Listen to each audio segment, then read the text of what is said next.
Asal-usul Pulau Nusa, Kalimantan Tengah. Pada zaman dahulu kala, di sebuah desa pada tepian Sungai Kahayan, tinggallah seorang bernama Nusa. Nusa hidup dengan istri dan seorang adik iparnya.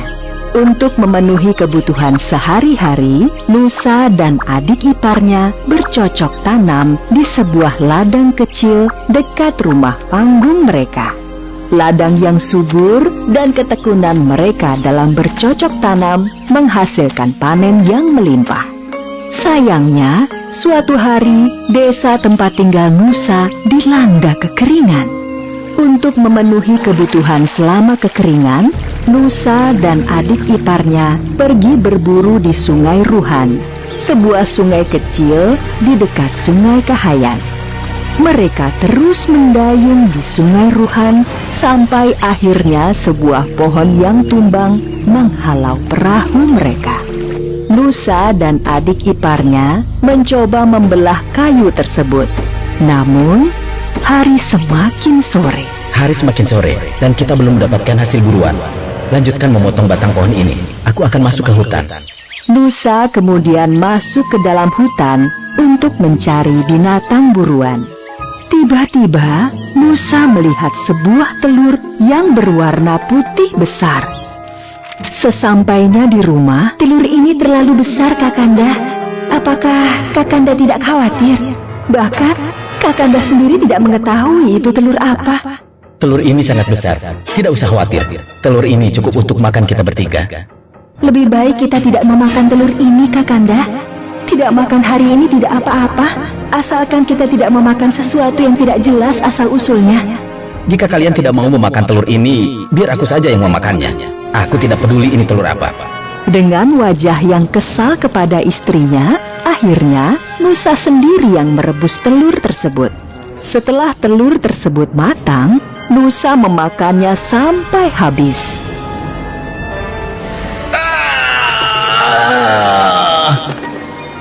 Nusa terlihat panik. Seluruh tubuhnya muncul bercak-bercak merah. Rasanya sakit dan gatal. Istri dan adik ipar Nusa datang membantu menggaruk tubuh Nusa. Bukannya menjadi sembuh, bercak-bercak merah di tubuh Nusa berubah menjadi sisik. Nusa pun akhirnya menyesal telah mengabaikan peringatan istrinya agar tidak memakan telur tersebut. Namun, semuanya telah terlambat. Adik ipar Nusa pun datang bersama warga. Mereka terkejut melihat tubuh Nusa telah dipenuhi sisik dari dada sampai kaki.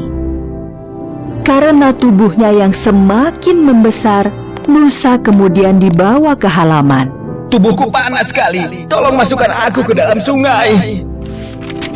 Adik ipar dan para warga desa membantu mendorong tubuh Nusa masuk ke dalam Sungai Kahayan yang sedang mengering.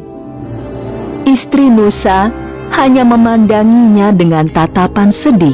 Ketika masuk ke dalam Sungai Kahayan, tubuh Nusa kemudian benar-benar menjadi naga yang sangat besar.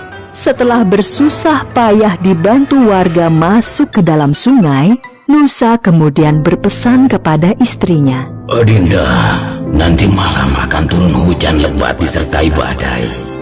Lebih baik kamu, adikmu, dan para warga segera mengungsi. Tinggalkanlah Kakanda di sini. Sudah menjadi garis nasib kita harus segera berpisah. Maafkanlah Kakanda selama ini. Nusa yang telah sepenuhnya menjadi naga itu hanya bisa menangis melihat kepergian orang-orang yang disayanginya. Pada malam harinya, seperti yang dikatakan Nusa, terjadi hujan badai. Luapan air yang besar membuat tubuh Nusa terbawa arus. Tubuh Nusa yang terbawa banjir Sungai Kahayan akhirnya terdampar di dekat muara. Nusa hanya berdiam diri sambil melingkar tubuhnya di muara Sungai Kahayan. Di muara sungai tersebut banyak terdapat ikan sehingga Nusa tidak kesulitan mencari makanan.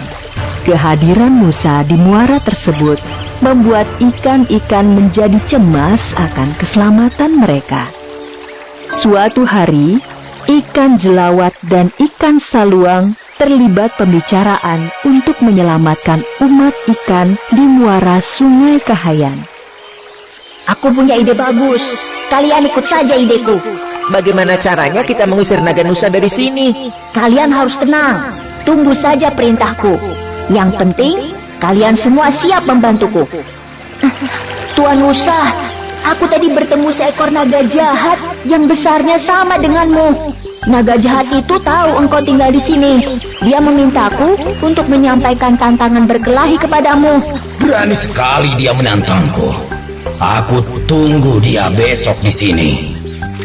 Keesokan harinya, naga Nusa sudah mempersiapkan diri untuk menghadapi naga yang menantangnya. Sambil melakukan pemanasan, Nusa merasa aneh, tidak ada seekor ikan pun yang terlihat. Namun, Nusa berpikir ikan-ikan ketakutan akan adanya perkelahian besar 2 ekor naga. Nusa menunggu musuhnya hingga matahari condong ke barat. Namun, musuh yang ditunggu tidak kunjung datang. Nusa pun mengantuk dan tertidur.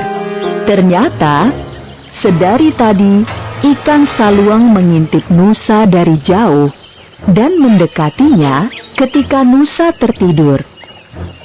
Tuan Nusa! Tuan Nusa! Bangun! Musuhmu datang! Nusa terkejut dan menggeliat menoleh ke sana kemari mencari musuhnya. Nusa melihat ekor yang sedang berputar dan tanpa pikir panjang langsung menggigitnya. Ketika menggigit ekor tersebut, Nusa merasa ada yang aneh. Nusa memandang ekor yang sedang digigitnya dengan seksama. Ternyata Nusa menggigit ekornya sendiri. Nusa berteriak kesakitan karena ekornya putus. Dan yang lebih menyakitkan, bahwa dia sendiri yang menggigit ekornya. Melihat ekor Nusa yang telah putus, maka ikan saluang segera mengomando ikan-ikan lainnya yang jumlahnya ribuan untuk menyerang ekor Nusa yang terluka. Wahai umat ikan di Muara Kahayan yang selama ini dijajah naga Nusa, saatnya untuk membebaskan diri kalian dari penjajahan ini. Segera serang dan gigit ekor naga Nusa yang terluka.